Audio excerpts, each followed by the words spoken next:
Hey guys, today I'm going to talk about Phantom Thread, a movie directed by Paul Thomas Anderson. He has directed movies like Magnolia, Inherent Vice, and The Master. He has a very clear signature, this director. The movie stars Daniel Day-Lewis, Leslie Manville as his sister, and Vicky Krieps, a newcomer. She's very interesting, but the movie is about a high couture designer, a very high fashion designer who's a very complicated person. He's very iffy about some certain things. He likes things done his way. He's a very strange character, very artistic character, and tormented. And he had this really weird relationship with his mother, and he has a weird relationship with his sister, and he begins a weird relationship with a waitress, that he meets in like a restaurant in the middle of nowhere, and that's Vicky Krieps' character called Alma.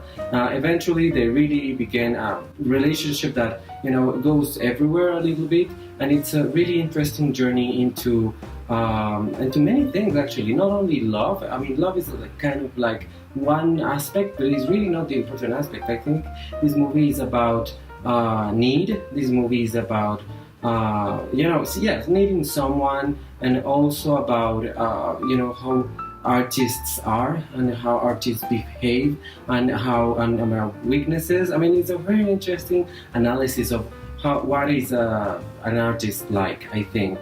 I mean, I maybe that's not what Paul Thomas Anderson envisioned, but that's how I saw it, this movie. I mean, it's really interesting from that point of view, because Daniel Day-Lewis's character is a really annoying character. You really grow to hate him, because he's really an annoying person. He doesn't like chewing a lot or doing a lot of noise at breakfast, although I cannot understand like that, because I don't really like noise in the mornings either, but whatever.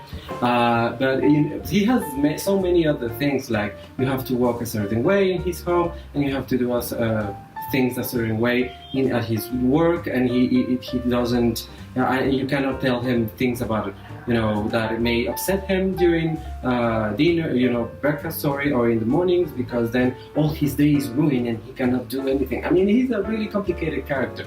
So here comes Vicky Krieps, or Alma, if you will, and she's such kind of a different character than him, in personality, I mean, but she's also complementary to what he is. So it's very interesting how she molds herself into this crazy life of his. I mean, it's really strange and crazy. And I actually think the best performance in this movie, although Leslie Manville is really amazing. She's an amazing actress, and she plays this icy character. She's really cold and like calculating. I mean, she's really weird, but also very interesting at the same time. I really loved Vicky Krieps as Alma, because she really changes. She really evolves in this movie. You really get to know her in one scene when she's a waitress, and he basically likes her right then.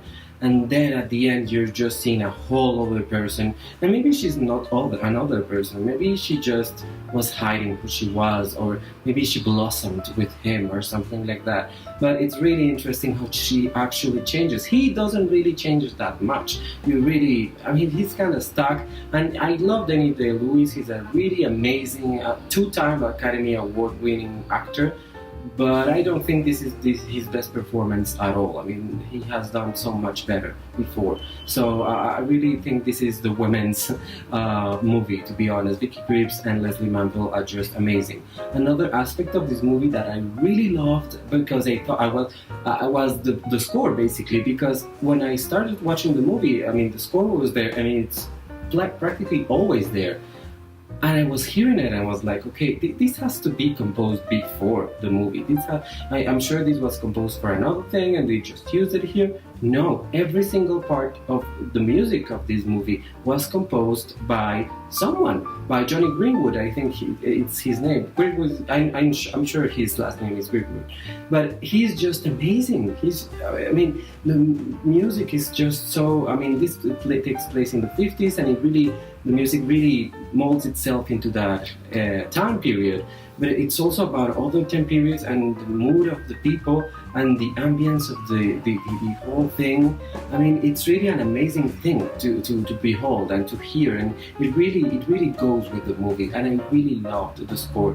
To be honest, if this movie doesn't win the Academy Award for Best Original Score, then what are we doing here? I mean, it's really a great score. Of course, the costume design is also really good. But I don't know. I mean, I have seen so many movies about the 1950s, and yeah, the dresses are kind of nice, but I don't know if they are the best. They really do a great work with them, and of course, it's a movie about a high fashion designer, a couture designer.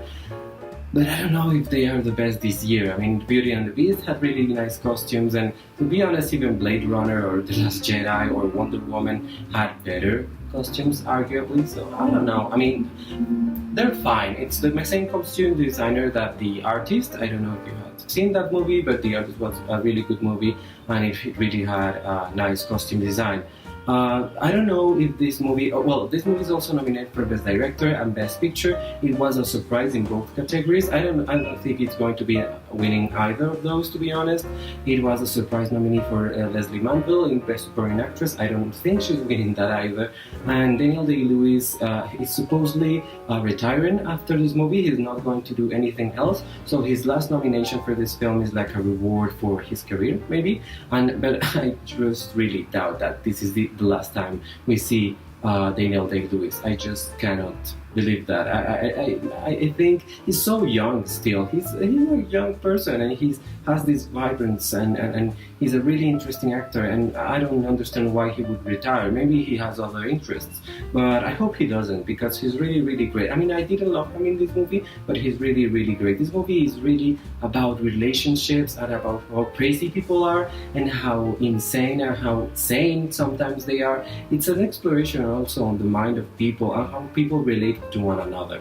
And all relationships are not really the same thing, and not all relationships follow like the same patterns. And I think that's so interesting about this movie. There are some parts that I didn't like, that are kind of boring, to be honest, or kind of filler, that I didn't understand why they were there. Sometimes it's kind of crazy, the movie, and too crazy sometimes. At the end, for example, I would have cut the movie a little bit before it ended, because there's some scenes at the end that you're like, why? I mean, nah, I just really don't need them, and the movie's 2 hours long, so yeah, they could have cut those. But it's a really interesting movie. I would advise everyone to see it and to see what they think, to be honest. So please like this video, comment down below if you have seen this movie and what you think about it. I'm so interested in knowing that. And please, of course, subscribe to my channel and share this video on your social media. Thank you so much for watching.